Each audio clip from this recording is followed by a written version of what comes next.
You know, I cannot but ask you this. So, I mean, who else can we go to for advice? So, for people coming behind you, including your own kids, you know, your lineage, clearly, you've created a lineage of production people. But for those coming up, you know, what's your advice for them? What is that Well, thing? many times I've been invited to TD College to talk to students, and some universities have called me to talk to their students, and their schools call me, and I tell them one of the among other advices, I always end up saying, if you want to come into broadcasting or filmmaking or whatever it is in the broadcast world you want to come, if you're coming in for the glamour, mostly for the glamour, then you are getting in the wrong place. Yes, you will get glamour, you will see glamour, you will see adulation, people will see that and what. But the difference between the good and the excellent, Hmm. the successful and the failed production is hard work, Yeah. tears and hard work, self-sacrifice. You have to give yourself, you practically give yourself and your heart and soul. If you come in, most producers come in and say, oh, simply, I want this done, I want this done. And if they don't get them, they say, well, it's not my father's job, and they walk away. But you have to have that insight to say, no, no, I want to tell you, I want to make a statement. When we started in NTA, like I told you, it was just a store. Most times we didn't have the requisite things in the studio. We build our sets. I sat on the floor and build sets with my carpenters and all that. If Yeah. there was no food, because we couldn't, there was no budget for it, I sent a message to my wife, send me my lunch, and we use the lunch as food on the if it required food.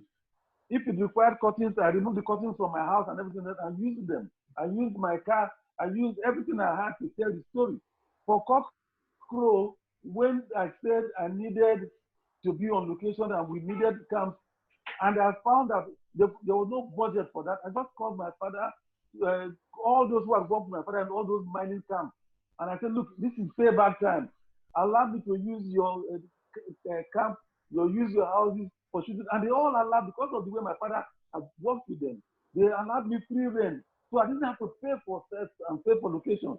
The house we used as Uncle Gaga's house in the village that we gave part of to Bello was the house of the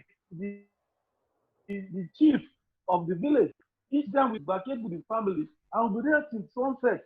And while we're walking in there, we finish from there, we sit under the tree. There was no camp. We sat under the tree with our mat to have our lunch and then go back there. So it was not all glamorous. We had to sacrifice a lot. When we were going to the village, when it rains, we cannot cross back because there was what they call the snake stream. Once it feels rains, you cannot pass. So we spend the night out in the village under the tree there until the next day. And we had so many incidents of pain and tears, but you don't see this, you don't see all that. But these are all the elements that go into what makes the production an excellent production in the end. Those personal sacrifices by the cast and crew, by the producer, director. For many months, I did not go back home. I ordered, when I give a break, to say, okay, you go back to see your family. I do not take that break because I have to stay back, do the script, And the shooting script for all the next episodes, plan the next production, go to Lagos to source for money and all that. So to come back to your question, I always say, don't come into this business for simply the glamour. You must know that this is one profession where hard work and sacrifice pays. You need to put all that into it to be able to be successful. hmm, So hmm, don't come here simply saying, I want to be like Pete Pedroche. I walk down the street and everybody shouting, Pete, walk down like amazing. They see as you come out the other side, this is the face they see. You must know that yeah, yeah, work. There's hard when work. the, the, the week I left to shoot Cockcrow, I had traveled before coming to start that week. 2 months before, I had been training the Sokoto State Cultural Troupe in Argungu. I was with them for 2 months, training them, dance and music and all that. I've been summoned to come. Straight from there, I went to Lagos. And in Lagos, I was there for another month, putting together what became this. I selected my writers, Femi Jabadu of the Village Master, Iria Nakimio, and Clinton, and to start down day and night putting this together. Then I had to now. I was there in Lagos when my general manager in Sokoto called me to say my wife said she hadn't seen me for 3 months and that it was Christmas time coming to December and she was going to take her children and go to her mother and that I had better come back to Sokoto immediately. So I rushed back to Sokoto, but I had told everyone that we're going to start shooting on the 7th of the first week of January the next year, and we're already in December. And I hadn't contacted all the artists. So my wife was pregnant. I took her in the car with my children, and we drove from Sokoto. I was driving, no driver.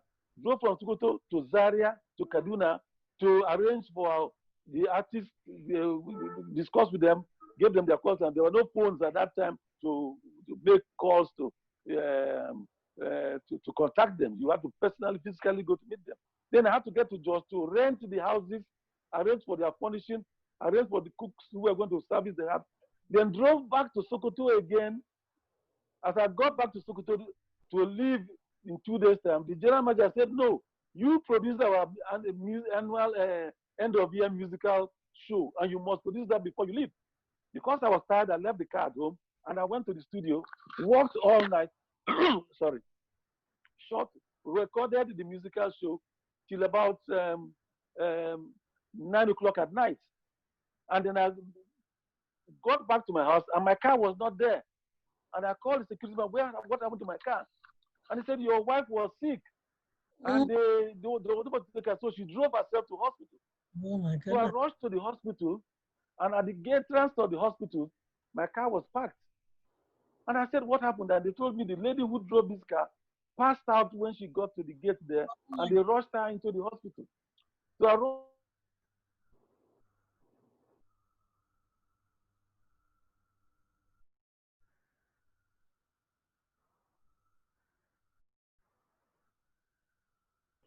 Oh my goodness. A lot of blood and tears. For everything. Please, I must go back. I must leave you to go to Jos. I don't know why, but I have a special feeling. I put in so much into it so far, and I cannot leave. I'm going to have you pause. I need you to go back because it froze. I need you to go back to where you met the car at the hospital, and you asked, where is the person that drove this car? Okay. So I get to my house and I ask, where is my car? And the security man says, your wife was ill and she had taken she drove nobody to drive her, so she drove herself to the hospital. Of course, there was one major hospital, the general hospital. So I took a taxi straight to the hospital, and I got to the gate of the hospital, and there was my car. So I asked the gate man, where is the person who drove this car? They said, oh, when she got to the gate there, she was unconscious.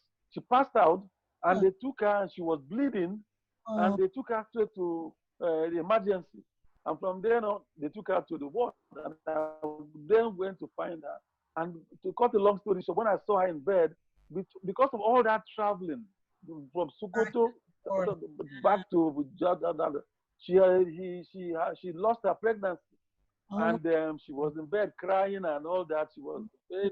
But then I had to leave the next day. Hey. Because I asked all the artists to arrive by the 3rd or so. I made sure I was going to start rolling camera that first week of January. So I pleaded with her, I said, look, my wife, please, I know you're in pain. I know this shouldn't happen, but I have to next thing. I got one of my brothers to come to say, please, he will be here to look after her. And she said, I understand. This is our job. Now, so it be. Please just take care of yourself. Don't kill yourself. I said, no problem. So I left her. She had just lost her baby in the hospital to go and start Cockroach at Dawn. That was the background to which I started Cockroach at Dawn. So this is what I talked about, that most times when we bring joy and happiness to people, we do that at the expense of our own selves. We put in our heart and our soul and our very selves into making sure that what we're working on is a success. That is so true. That, oh my God, that right there hit the nail on the head. There has to be hard work. There's blood and sweat. You know, behind the scenes, there are a lot of things that take place to make a production that takes a production from good to excellent. That's a good one. Excellent. So I have to ask you this. Some of these shows, you know, they've made such impact on multiple generations. Are you going to remake some of these shows? Do you think? I don't know. You know, I just thought about it now. Are those? Is that something? I don't even know. Does NTA still exist? It probably well, not. yes. Well, yes. NTA is still very much on the ground. NTA is still the largest network in Africa. It still is. Don't forget that. I mean, NTA, you find that most people say, "Oh, I don't watch NTA," but then the next day somebody says, "Look, did you watch NTA yesterday? There was this thing that happened and happened." And you find that the whole goes viral and everybody's watching. Okay. So NTA is still very much on the ground, and so much is happening. And one of the things happening is that after just before the movie African Magic Award, before then, the cast and crew of Village Headmaster had come together, an anniversary to come together to celebrate their 50th anniversary of being of Village Headmaster. So I was invited to be part of that celebration. And at that celebration, most of the cast and crew were all Amebo, most they were all there. And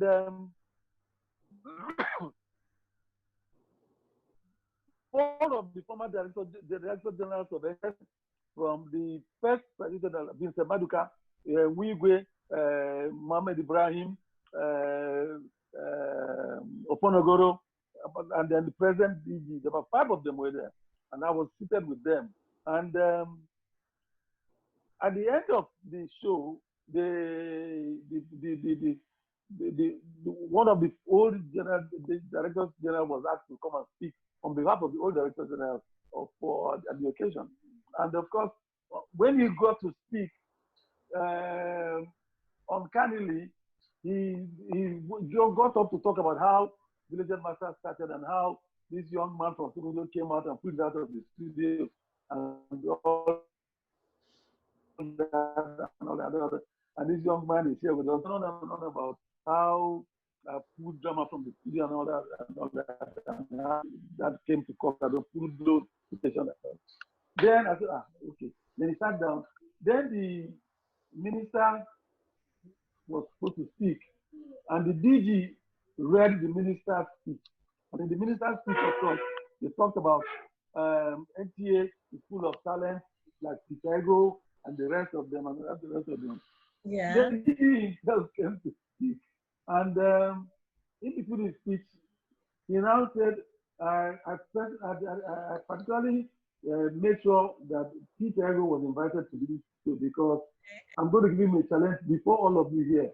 I'm challenging him to come back and help us bring back Village Headmaster, to reboot the classic, bring back the classic.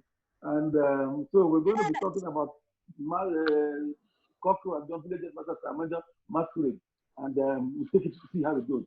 We had actually started discussion. A committee had been set up, which I was with the executive director of program, Wale Koka, and myself, and Deji Moluwi, who is the Lord of there, and a few others. Yeah. To be part, Bimbo, directors Yeah, yeah, yeah. Yeah. of Village Headmaster. So, and so we were at that stage, we actually discussing when this COVID pandemic Okay. came, Mm-hmm. and of course put a stop to all discussions. But now that things are easing up, we're going back to discussion. So that answers the question. Yes, NTA Good. is bringing back, they brought Yes. me back to work with them to reboot the classics. Oh my God, the Peter Igho magic is back on TV. Hey, I cannot wait. I'm so excited. I just thought to ask you. I just thought like, you know what? Because you've got the Midas touch, and they need that because right now there's so many competition. You have the private, Of television. course, there's so much. So we need to infuse some life back into NTA. I didn't even know NTA was still there. I mean, I knew, but I'm just saying that. Oh yeah, we need that. Ooh, that is exciting. I also know what I'm gonna ask you, but I'm asking you against the backdrop of the fact that I know you helped to move television production from analog to digital. I just want you to compare what was then and what is now. What is the good, the bad, and the ugly? I mean, what's your take on what is now and what was then? Do you think people are doing better? Do you think people are lazy? I mean, I don't know. I'm just asking. But yeah, I've been asked this question quite a number of times, Ah, and most times people have expected me to say, "Oh, my time was the best. My time was the better." These days, there's nothing is happening, but I don't say that ah, because things are very different. In our own time, like you mentioned, NTA was like the one-eyed cyclops. NTA was just NTA. It was the one-eyed cyclops standing there and nobody else. but um, but there was competition within the NTA. NTA was more than 30 stations. From 12 stations, it went to 20 something, over 30 stations. And there was constant competition, not only within each station, but also with stations with other stations, as you saw with the 1978 drama competition. There were states then, there were 12 NTA stations, and there was competition amongst each other. But they, in every NTA station of that time, because in those days, when anybody had any talent, whether you could sing or dance or act, you were told, why you not go NTA? Why you not go work for NTA? So all the talent, if you like, the actors, the musicians, the beauty queens, everybody was in NTA, employed one thing or do at one beauty contest were in NTA. Jimo Lewis, who was the other but that was in NTA. Madaze, who was the practical actor, was also NTA, the producer director. Chiko Bala, the Budaya, and all of them were all shown talent in their various areas, and were all, so NTA was the reservoir at that time of the best in terms of talent and creativity. Mm-hmm. You understand? Yeah. So this was in every, we used to say at that time that in every NTA station, you could count about 5 to 10 quality producers and directors in each station. Much as they talk about Peter Igho in Sokoto, we had Madaze, we had Danla Dibako, we had so many other producers, Bello Abubakar, we had so many producers from Sokoto. In Kaduna, the same, in all the stations. Now, and that is why most of the when private stations started coming, private broadcasts started coming up, most of them had to go and poach from NTA. Mm-hmm. Most of them didn't even employ staff to train. They just simply went to NTA, offered the staff better salaries, and took them to there. Right. So NTA was like this big whale. Everybody kept coming to take a chunk of it to build their own stations. But NTA is still standing. You can still, when you count the number of producers and directors among all the stations, it still has more producers trained and experienced than the individual stations, where because of their non-attention to training and capacity development, you still have just 2, 3 producers in each of these stations, and that was it. And unfortunately, most of the other stations, I'm sad to say, are all still doing what we call the perishable programs, investing mostly talk shows, discussion programs, nothing in drama, in music entertainment or documentaries. You still find that the NTA is still the one that is still doing and investing in such productions. So much as we talk about all this, okay, private broadcast stations in Nigeria, for example, we talk about channels, we talk about AIT, we talk about all of them. They are mostly news channels with news and current affairs programs. You do not have heavy investment in drama, in comedy, in documentaries. Okay. Like NTA did and still does. Okay. You understand? Yeah. So, but having said that, let me come to an advantage that the younger ones have that we didn't have. So we used to say in our own time we were very hardworking. We did all that. Yes, we were. But among the young ones now, there's a crop of young, talented who are trained in broadcasting, trained in cinematography, trained in. Before now, it was just you just went, you had the talent, and you went there, and you got. I was a graduate of English. I had no training in television. I was just when I was employed as a producer to come and produce and direct, I trained myself, so to speak. I learned from the ropes. I didn't go for any formal training as a director, formal training as a scriptwriter, formal training. You understand? Yeah. I never had that. It's just, like I said, that's why I took you from where it all started. My experience in the cinema houses, my knowledge from the cinema houses coming through helped me to be able to do what I did. Yeah. And I've done. But many of those now in Nollywood, in the private broadcast, are now trained. Very good. And using my son as an example, when Tosin, after his secondary school, showed promise that he wanted to be a musician at that time, and I said, oh, I listened to some of his songs, and I said, fine, it's okay, fine, they're good. I sent them to other people to listen to and advise me. Ray Mike Machuku, Geraldo Pino, professionals. I said, listen to this boy's music and tell me what you think. And they said, the boy has very good ears for music. And since he produced those songs in his room, in my house there. And they said, if he could do that from his room, he could do much better. So I said, okay, fine, I want you to do that. But what do you want to do next? They wanted to shoot the video of those songs. And I said, well, okay, what do you want? And he gave me a list of the camera, tracks, dolly, and all that. You are aware about it. Of course, he said he's been watching. So I gave him money. He went, and when he shot those music, the videos of those songs, he went to, I don't know how he did it. He got a private jet. He got Koskari to give him about 5 of their vehicles, and he shot so much, put so much together. And I said, this is good, but please go and develop yourself. So he had admission into the film school in South Africa, the movie academy in South Africa, and he went there. So that is where he trained. And what I'm talking about, Tosi, is the same with about 1,000 other young boys and girls who have been trained also, who are out there.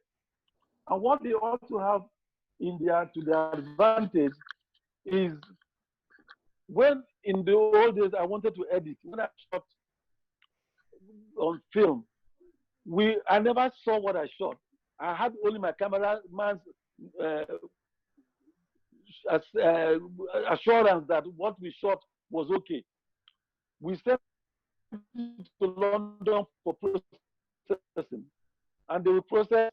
I send me camera report. They just send the report to saying, yes, this road, the pictures are good, the audio is good, and all that. That's all I saw. And then but now, and then when I go to edit, I had about 3 major machines. One to play back, one for the two camera video machines to mix and all that.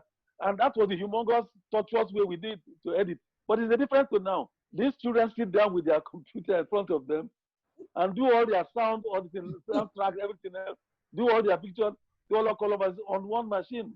Right. So, and they are doing better. You find that amongst them now, you find one person does his camera, he does his sound, he does his picture, and sometimes he acts, sometimes he writes. Yeah. So they are more, they embody a lot more creativity than even we in our own time. So we must give them kudos. To come back to your question, a lot of innovation is coming up, and that is helped by technology. The technology is improving every day. It's becoming smaller and better, and now they can have do things better and faster than we did in our own time. Definitely. And it's just unfortunate that also that in the many of the broadcast industries now, because funding is dwindling, and many of the young ones do not have the opportunities that we had. In our own time, if you had an idea and you said, this is what I want to do, your manager programs found the resources and produced it. Now, in the young producer, he comes up with an idea and he goes to his manager, sorry, we don't go look for sponsorship. So the producer is now expected to go and be a marketer to look for sponsorship. And so things are not that good for many of the independent producers now. Funding is drying up. There's not much funding out there. Government has finally come in and is helping with Bank of Industry and all that, pumping money into productions and all that. And but interesting. There's a lot of funding going towards them. More quality productions will come out, and there are many Peter Ighos out there waiting to be discovered and motivated to come out and showcase their talent. Many amazers are there. Many stars are out there waiting. They're just waiting for that little opportunity that I had to come and showcase their face. Yeah. That is true. Funding is financing, and funding is so important. And I know now it's like pulling teeth. So it's challenging. So we're winding up. What is the last word? Where do you go from here? Where are you going? What do you see? What do you want to be remembered for? Well, where do I go from here first? Right now, one of the things I do, I'm a consultant. I help people acquire licenses for television or radio and all that. I also help in training and all that.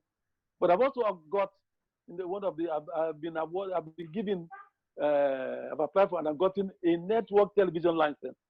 I have a television license of my own, and so all of you get ready. All of you, yeah. No, but while we're waiting for that to come on, we're also putting up an online broadcast network with my sons, my family. Yeah. And we're going to be requiring content from all of you. All of you, we're going to reach out to all of you to say we need content so from all of you to come. Yes. Again, like Abiola used to say, in broadcasting, you cannot clap with one hand. Yes. You must put two hands up together. I cannot do it alone. We need all of you. So that's why I'm very happy that there are so many of you that have that we've met with, and in one way or the other touched, who are out there doing well. And I always say, don't give up. Things are hard, things are tough, but good times are coming. Just hang in there, and I'm sure the sky will be the beginning, the stepping stone and all that. Yes, yes. What do I want to be remembered for? Simple.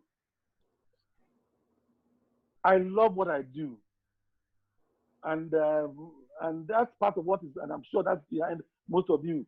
If it was simply for the money, if it was simply for simply the glamour and all that, many of you would have left it. But you're doing it because you love it. And having said that, I'm happy that I've been able to do what I love from the very beginning, and that I've lived long enough to even see it pay so a lot of dividends, not simply in terms of money, but in terms of the number of people that I have touched. Yes. They say a man's worth is not in how much money he has or how many cars he has, but in the number of souls and people that they have touched positively. That is what I want to be remembered for, as the man who came out and was able to positively touch a number of other people, who I hope will be, but many of those people will also reach out and touch other people, so that we got an unending of people who have been touched by kindness, by goodness, by example, by hard work, to be able to do the same for others and open doors for other people. That is a lovely place to stop here. And sir, I will tell you, you have touched lives. You have Thank you very much. And you have raised a generation, more than one generation of people. And I thank you for paying it forward. And it's the mantle is resting on us to also do the same thing. I celebrate you. I love you. I do, from the bottom of my heart, you know, and I do, you know, I do. And I'm so happy. I've always done. Yes, you have. Yes, you have always.